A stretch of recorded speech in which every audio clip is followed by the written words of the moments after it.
क्या आप जानते हैं कि डॉक्ट्राइन ऑफ रेस जेस्टाई क्या होता है? देखिए, doctrine of res gestae criminal cases को सॉल्व करने के लिए कोर्ट यूज करती है। तो ये डॉक्ट्राइन क्या होता है और कैसे यूज होता है, ये मैं आपको बताऊंगा अपना एक रियल लाइफ एग्जाम्पल देके।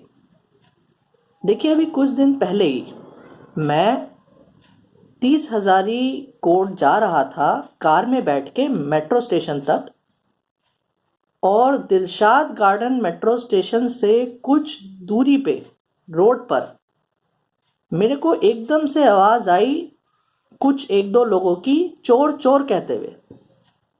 तो मेरी नज़र वहां पड़ी, तो वहां मैंने देखा कि एक आदमी एकदम से भागने लगा एक मोटरसाइकिल के पीछे, जिस पर दो लोग बैठे हुए थे, जिनमें से पीछे वाले का मुंह मफलर से ढका हुआ था और आगे वाले का नहीं ढका हुआ था।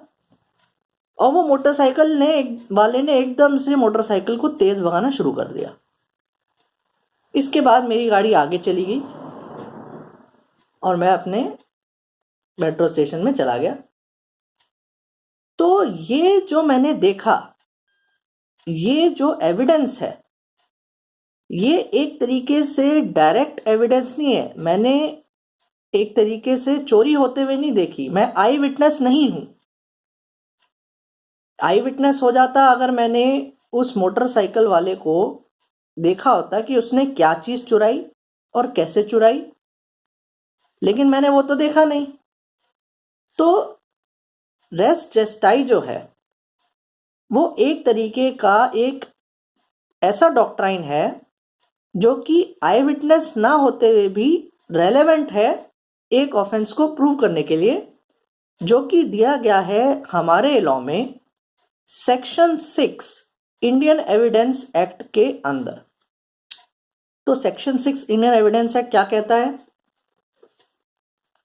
देखिए, सेक्शन 6 कहता है कि अगर कोई ऐसा फैक्ट है जो है डायरेक्टली इशू में नहीं है, बट एक तरीके से वो इशू से इतना कनेक्टेड है कि वो एक सेम ट्रांजैक्शन की तरह ही है, तो वो जो फैक्ट है वो रेलेवेंट हो जाता है, चाहे वो एक साथ घटा हो एक ही टाइम पर या एक ही जगह पर, या फिर अलग अलग टाइम या अलग अलग जगह पर। इसको बेहतर तरीके से समझने के लिए अगर हम इलस्ट्रेशन ए देखें, तो ए में है कि समझ लीजिए एक एक्यूज्ड है जिसका नाम है मिस्टर ए, वो बी को मार रहा है उसका बी का मर्डर करने के लिए। तो जो भी ए या बी ने करा या फिर अपने मुंह से कहा, या फिर जो वहां पे लोग बाईस्टैंडर थे, जो वहां पे लोग खड़े हुए देख रहे थे, उन्होंने जो कुछ भी कहा या देखा या करा जब वो ए मार रहा था बी को, या फिर जस्ट उसके थोड़ी देर पहले या जस्ट उसके थोड़ी देर बाद, जो कि एक सेम ट्रांजैक्शन फॉर्म कर रहा हो, ये सब एक रेलेवेंट फैक्ट बन जाता है। रेलेवेंट फैक्ट बनने का मतलब ये कि उसको कोर्ट में गवाही के रूप में कहा जा सकता है। अब अगर मेरे एग्जाम्पल में जो मैंने आपको बताया कि जो मैंने देखा, तो मैंने ये देखा कि बाईस्टैंडर ने, जो लोग वहां खड़े थे, उन्होंने एकदम से कहा चोर चोर।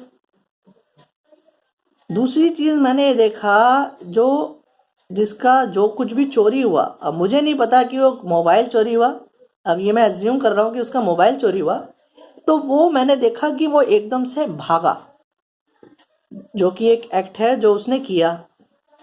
दूसरी चीज मैंने देखी कि वो जो मोटरसाइकिल थी उस पे दो लोग जो सवार थे, वो एकदम से अपनी मोटरसाइकिल को तेजी से भगाने लगे। तो ये सारी चीजें एक तरीके से एक ट्रांजैक्शन का पार्ट बन गई, जो कि जो चोरी का ऑफेंस हुआ जस्ट उसके एकदम पास की ही थी, उसके एकदम बाद की। तो ऐसा जो फैक्ट, ये जो हुआ, जो मैंने देखा, ये रेलेवेंट बन जाता है और कोर्ट में गवाह के तौर पे इस चीजों को बताया जा सकता है। तो ये रेस जेस्टाई के डॉक्ट्राइन में कवर्ड हो जाता है। तो ये जो लॉ है रेस जेस्टाई का, ये कॉमन लॉ है इंग्लैंड के अंदर जो यूज होता है, और इसको एक्सप्लेन किया है एक ऑनरेबल सुप्रीम कोर्ट की जजमेंट ने, जो कि एक फुल बेंच थी, जजेस बेंच की जजमेंट है, जिसका नाम है सुखर versus state of Uttar Pradesh, 1999, volume 9, SCC page 507।